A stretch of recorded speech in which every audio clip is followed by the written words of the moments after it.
Good morning प्यारे विद्यार्थियों, my study गुरु में आप सबका स्वागत है। हम पढ़ेंगे आज प्रश्नमाला 18.1 का क्वेश्चन नंबर 3 यानी प्रायिकता का क्वेश्चन नंबर 3। क्वेश्चन नंबर 3 है 1 से 17 तक की प्राकृत संख्याओं में से, यानी 1 से 17 तक की प्राकृत संख्याओं में से एक संख्या का यादृच्छिक चयन किया जाता है। यादृच्छिक यानी बिना देखे चयन किया जाता है, तो प्रायिकता ज्ञात कीजिए कि वह संख्या एक अभाज्य संख्या हो, कि उस संख्या का चयन किया गया है वह संख्या एक अभाज्य संख्या है। इसकी क्या प्रायिकता है? तो इसके कुल परिणाम कितने हो जाएंगे? 1 से 17 तक की प्राकृत संख्या है, यानी 1 से 17 तक की प्राकृत संख्या है। ये क्वेश्चन के अंदर दिया हुआ है संख्या है या कुल परिणाम। 1 से 17 तक की प्राकृत संख्या या कुल परिणाम, तो कितने हो जाएगी 1 से 17 तक की प्राकृत संख्या? 1 2 3 4 5 6 7 8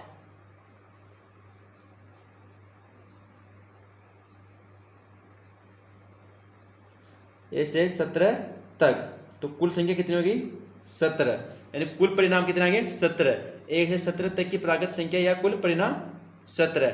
अब इन प्राकृत संख्या में से एक संख्या यादृच्छिक चयन किया जाता है, वह संख्या एक अभाज्य संख्या हो, इसकी क्या प्रायिकता है? ज्ञात करनी है अभाज्य संख्या हो इसकी प्रायिकता। तो पहले ज्ञात करेंगे हम अभाज्य संख्या होने की अनुकूल संख्या। अभाज्य संख्या होने की अनुकूल संख्या। तो अभाज्य संख्या होने की अनुकूल संख्या कितनी आ जाएगी? अब देखो 1 से 17 तक की प्राकृत संख्या में से अभाज्य संख्या कितनी है? अभाज्य संख्या क्या होती है? वह संख्या जिसके अंदर खुद का ही भाग जाता हो और दूसरी संख्या का भाग। तो अभाज्य संख्या होने की अनुकूल संख्या। तो अभाज्य संख्या कौन सी होती है? वह संख्या जिसमें खुद का ही भाग जाता हो, दूसरी संख्या का भाग न जाता हो, वह अभाज्य संख्या कहलाती है। तो देखो 2 के अंदर खुद का ही भाग जाता है और किसी भी संख्या का भाग नहीं जाता है, तो 2। और फिर देखो 3 में भी खुद का ही भाग जाता है। 4 नहीं आएगी क्योंकि 4 के अंदर 2 का भाग जाता है। तो इस प्रकार 5 6 के अंदर भी 2 का भाग जाता है, 7 8 के अंदर 2 का भाग जाता है, 9 के अंदर 3 का जाता है, ये भी नहीं आएगी। 10 के अंदर 5 का जाता है, ये भी नहीं आएगी। 11 12 के अंदर भी 2 का जाता है, 3 का भी जाता है, 4 का भी, तो ये भी नहीं आएगी। 13 आएगी, 14 भी नहीं आएगी, 15 भी नहीं आएगी, 16 भी नहीं आएगी और 17 आ जाएगी, क्योंकि 17 के अंदर 17 के अलावा किसी का भी भाग नहीं जाता है। तो कुल संख्या कितनी होगी? 1 2 3 4 5 6 और 7। तो कुल अनुकूल संख्या कितनी आएगी? 7। अब तो क्वेश्चन आसान हो गया। तो अब प्रायिकता क्या आ जाएगी? अभाज्य संख्या होने की प्रायिकता। अभाज्य संख्या होने की प्रायिकता। तो अभाज्य संख्या होने की प्रायिकता क्या आ जाएगी? अभाज्य संख्या होने की अनुकूल संख्या अपॉन कुल संख्या या कुल परिणाम। तो अनुकूल संख्या कितनी है? 7 अपॉन कुल परिणाम कितने? 17। ये कट नहीं रहा तो यहाँ पर इसको छोड़ दो, ये आपका आंसर हो जाएगा। क्वेश्चन के अंदर 1 से 17 तक की प्राकृत संख्या दी हुई थी। इन संख्या में से एक संख्या चुनी जाती है, उस संख्या के अभाज्य संख्या होने की प्रायिकता ज्ञात करनी है। तो हम पहले क्या करेंगे? अभाज्य संख्या होने की अनुकूल संख्या। तो 1 से 17 तक की प्राकृत संख्या में से अभाज्य संख्या में ढूंढनी है। तो अभाज्य संख्या कितनी होती है? 1 से 17 तक के में 7।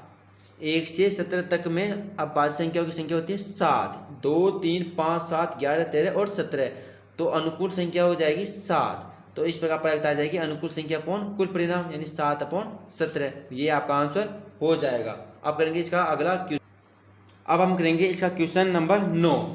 क्वेश्चन नंबर 9 है एक थैले में 5 लाल और 3 सफ़ेद गेंद है। एक थैला है, उसके अंदर 5 तो लाल गेंद है और 3 सफ़ेद गेंद है, यानी टोटल 8 गेंद है। इस थैले में से एक गेंद यादृच्छिक है, यानी बिना देखे निकाली जाती है। तो इसकी क्या प्रायिकता है कि वह गेंद सफ़ेद होगी या वह गेंद सफ़ेद नहीं होगी? इसके लिए हम उनकी प्रायिकता ज्ञात करेंगे कि वह गेंद सफ़ेद हो या वह गेंद सफ़ेद नहीं हो। इसके लिए करेंगे हम पहला भाग। तो पहला भाग है गेंद सफ़ेद होने की प्रायिकता। तो पहले लिखेंगे हम कुल गेंद या कुल परिणाम। कुल गेंद और कुल परिणाम कितने आ जाएंगे?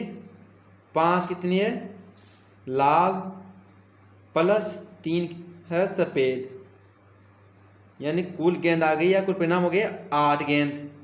अब ज्ञात करना है हमें सफ़ेद गेंद होने की प्रायिकता।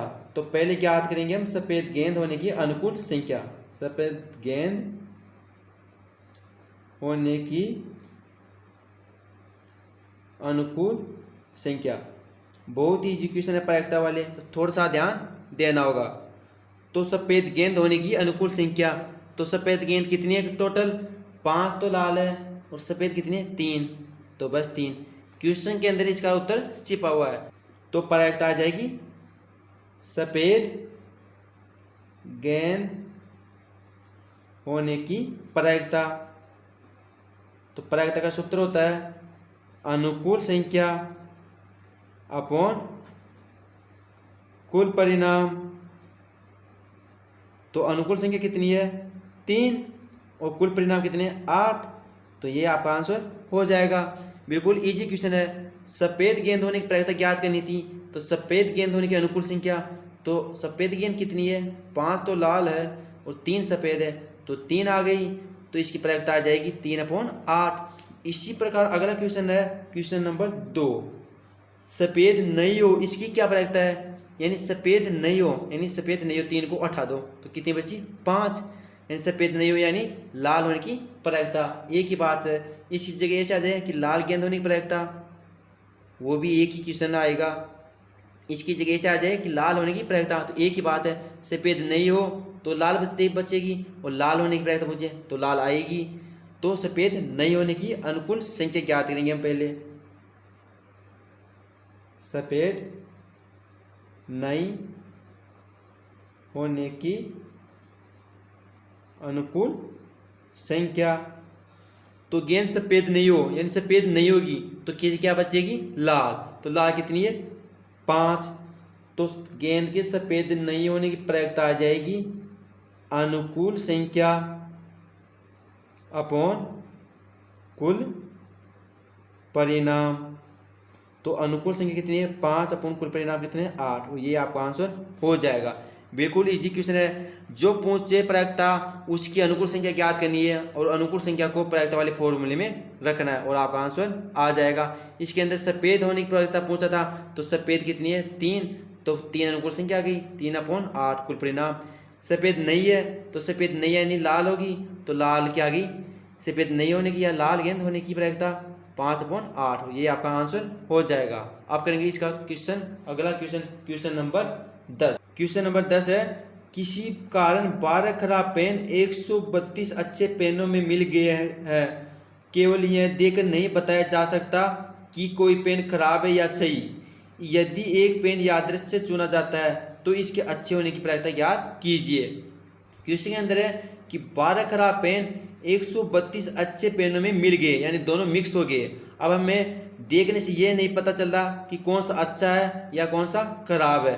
यदि इन दोनों में से मिक्स हो गए तो इन दोनों में से एक पेन यादृच्छिक से निकाला जाता है, तो उस पेन के अच्छे होने की प्रायिकता हमें ज्ञात करनी है। तो कुल परिणाम कितने हो जाएंगे? 12 खराब और 132 अच्छे, यानी 12 और 132 144। तो कुल पेनों की संख्या, कुल पेनों की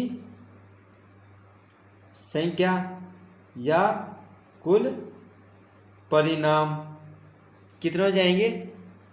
12 तो है अच्छे पेन प्लस 132 है खराब, टोटल हो जाएंगे 144 पेन। इनमें से खराब पेनों की संख्या कितनी है?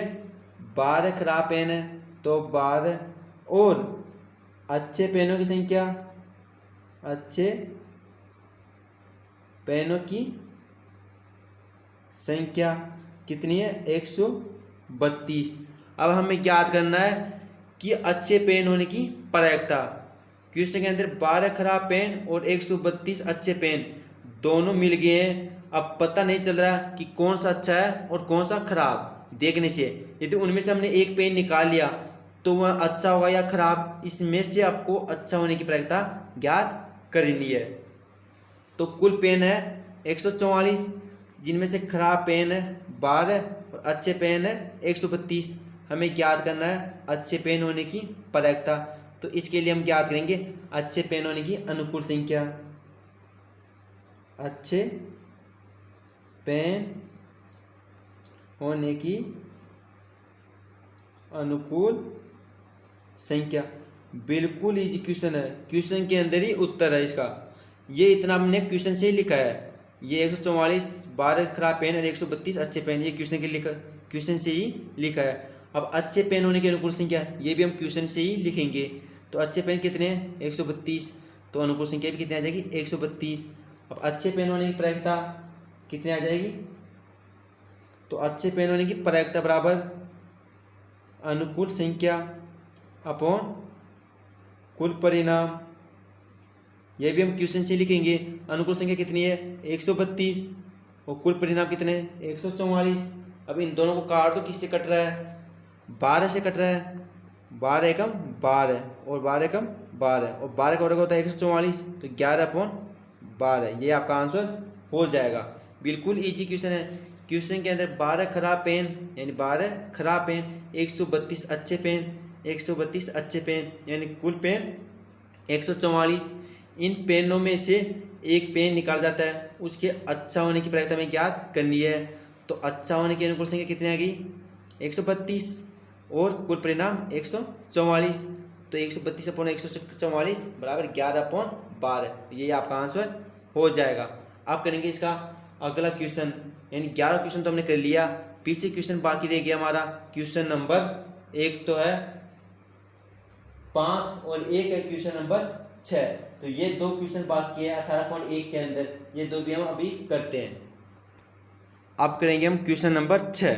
क्वेश्चन नंबर 6 है यदि पी ए बराबर 0.65 है तो ए नहीं की प्रायिकता ज्ञात कीजिए। क्वेश्चन के अंदर दिया हुआ है पी ए बराबर 0.65, हमें ज्ञात करना ए नहीं यानी पी ए बार ज्ञात हमें करना है। तो चूंकि हम जानते हैं P A plus P A bar बराबर 1 होता है, यह हमने फॉर्मूला पहले ही लिखा दिया है। ए की जगह ई ले लो, कुछ भी ले सकते हो। तो P A plus P A bar बराबर 1 होता है। यहाँ पर यह घटना घटित होने की प्रायिकता और ए बार घटना घटित नहीं होने की प्रायिकता। तो यहाँ पर देखो ए नहीं होने की प्रायिकता यानी घटित नहीं होने की प्रायिकता ज्ञात करनी है, यानी पी ए बार का मान हमें ज्ञात करना है। तो यहाँ से पी ए बार बराबर आ जाएगा 1, ये इधर जाएगा तो माइनस का हो जाएगा पी ए, और हमें ये तो ज्ञात करना है पी ए बार। तो और ये मान हमें दे रखा है -0.65। अब 1 में से 0.65 घटाएंगे तो हमारे आंसर आ जाएंगे 0.35, और ये आपका आंसर हो जाएगा। ये लो, ऐसा क्वेश्चन बोर्ड एग्जाम में 1 नंबर का क्वेश्चन आता है। पी ए का मान दे दिया हमको 0.65, पी ए बार का मान पूछ लिया। यदि पी ए बार का दे दे और पी ए का पूछे तो भी यही फॉर्मूला लगाना है। पी ए बार के पी ए इधर ही जाएगा, ये इधर चला जाएगा। कैसे भी क्वेश्चन आ जाए आपको ये वाला फॉर्मूला लगाना है और क्वेश्चन को सरल करना है। बिल्कुल इजी क्वेश्चन है। आप करेंगे इसका अगला क्वेश्चन, क्वेश्चन नंबर 5। आप करेंगे इसका क्वेश्चन नंबर 5। क्वेश्चन है एक अलीप वर्ष में केवल 52 रविवार आने की प्रायिकता ज्ञात कीजिए। एक अलीप वर्ष में 52 रविवार आने की प्रायिकता। तो हम जानते हैं कि अलीप वर्ष में कुल कितने दिन होते हैं। एक अलीप वर्ष में कुल दिन, ये हो जाएंगे कुल दिन या कुल परिणाम। तो एक लीप वर्ष में होते हैं 366 दिन, अलीप वर्ष में होते हैं 365 दिन। लीप वर्ष में होते हैं 366, यहाँ पर है अलीप वर्ष, तो अलीप वर्ष में होते हैं 365 दिन। अब ध्यान रखना इनको एकदम में समझाते हैं आपको थोड़ा सा। 365 दिन में हम जानते हैं 52 सप्ताह होते हैं, तो एक सप्ताह में होते हैं 7 दिन, तो 52 गुणा 7 करो आप, 7 दूनी 14, 4 आंसर की 1, 7 बजे 35 1 36 यानी 364 दिन। 364 दिन में 52 सप्ताह हैं, यानी 52 रविवार आ रहे हैं, 52 सोमवार आ रहे हैं, 52 मंगलवार, 52 बुधवार, 52 शुक्रवार और 52 शनिवार आ रहे हैं। यानी एक दिन शेष रह रहा है, जब भी तो होंगे 365 दिन। 364 में तो 52 रविवार आ गए, 52 सोमवार आ गए, 52 बार सभी आ गए। अब वो एक दिन शेष रहे, यदि वो रविवार आ जाता है तो कितने रविवार हो जाएंगे? 52 और 1 53। और हमें ज्ञात करना केवल 52 ही रविवार होने चाहिए, यानी वो एक दिन रविवार नहीं होना चाहिए, यानी वो एक दिन बाकी 6 में से कुछ भी हो सकता है। तो बाकी कितने बचे? 6, 7 में से 6। तो आपकी केवल 52 रविवार होने की प्रायिकता आ जाएगी 6/7। ये आपका आंसर हो जाएगा। अब इसको हम क्वेश्चन के अंदर कैसे करेंगे, इसके लिए देखना, एक अलिफ वर्ष में 365 दिन होते हैं, इनमें 52 सप्ताह व एक दिन शेष रहता है। 52 तो सप्ताह हो गया और एक दिन शेष रहता है। वो एक दिन कुछ भी हो सकता है, वो एक दिन कुछ भी हो सकता है। सोमवार भी हो सकता है, मंगलवार भी हो सकता है, बुधवार भी, गुरुवार भी, शुक्रवार भी, शनिवार भी और रविवार भी हो सकता है। कुछ भी हो सकता है, वह एक दिन कुछ भी हो सकता है। कुछ क्या? सोमवार भी हो सकता है, वो एक दिन मंगलवार भी हो सकता है, बुधवार भी हो सकता है, गुरुवार भी हो सकता है, शुक्रवार भी हो सकता है और शनिवार भी हो सकता है और रविवार भी हो सकता है। ध्यान रखना, वो एक दिन 52 सप्ताह और एक दिन होता है एक अलिफ वर्ष में, और वो एक दिन शेष बता। इन 52 में तो 52 ही सोमवार आ गए, 52 ही मंगलवार आ गए, 52 बुधवार, गुरुवार और रविवार आ गए, सब कुछ 52 बार आ गए। और वो एक दिन शेष रहा, वो एक दिन इन 7 में से कुछ भी आ सकता है। सोमवार भी आ जाए, पता नहीं दीतवार भी आ जाए। यदि दीतवार आता है तो 52 और 1 53 दीतवार हो जाएंगे, और हमें क्या करना, केवल 52 दीतवार ही होने की प्रायिकता। तो अब इन 52 रविवार में से एक भी रविवार नहीं आना चाहिए। 52 रविवार हो गए, अब इनमें से एक भी रविवार नहीं आना चाहिए। यानी इन 7 में से यदि हम रविवार आने की प्रायिकता ज्ञात करें तो कितनी आएगी? 1। अनुकूल संख्या कितनी हो गई? इन 7 में से 1 और कुल संख्या 7, 1/7। ये तो हो गई रविवार आने की प्रायिकता। तो रविवार नहीं आने की प्रायिकता 1 में से घटा देंगे, तो 7 में से 1/6, 7, यानी 6/7। या ऐसे देख लो आप, 52 सप्ताह हो गए, यदि इनमें से वो एक दिन रविवार आता है तो 53 रविवार हो जाएंगे। वह हमें ज्ञात करना केवल 52 रविवार ही, यानी इन 7 में से रविवार नहीं होना चाहिए। रविवार को हटा दो तो कितने बच्चे? 1 2 3 4 5 और 6, यानी इन 6 में से कुछ भी हो सकता है, यानी 6/7। तो आपकी प्रायिकता आ जाएगी 52 रविवार होने की प्रायिकता आ जाएगी। रविवार को छोड़ दो, बाकी कितने बचे? 6 और अपॉन 7, कुल कितने? 7, और ये आपका आंसर हो जाएगा। उम्मीद है बच्चों आपको क्वेश्चन अच्छी तरह से समझ में आया होगा, और आज इसी क्वेश्चन के साथ हमारी प्रायिकता प्रश्नमाला 18 कंप्लीट हो चुकी है। अब हम पढ़ेंगे अगली वीडियो में प्रश्नमाला 6 त्रिकोणमिति। त्रिकोणमिति हम शुरुआत से अच्छी तरीके से पढ़ेंगे। तो आप हमारे अगली वीडियो देखने के लिए हमारे चैनल को लाइक करें, ज़्यादा से ज़्यादा शेयर करें, थोड़ा सब्सक्राइब जरूर करें। थैंक यू प्यारे विद्यार्थियों, मिलते हैं अगले वीडियो में कुछ नया लेके।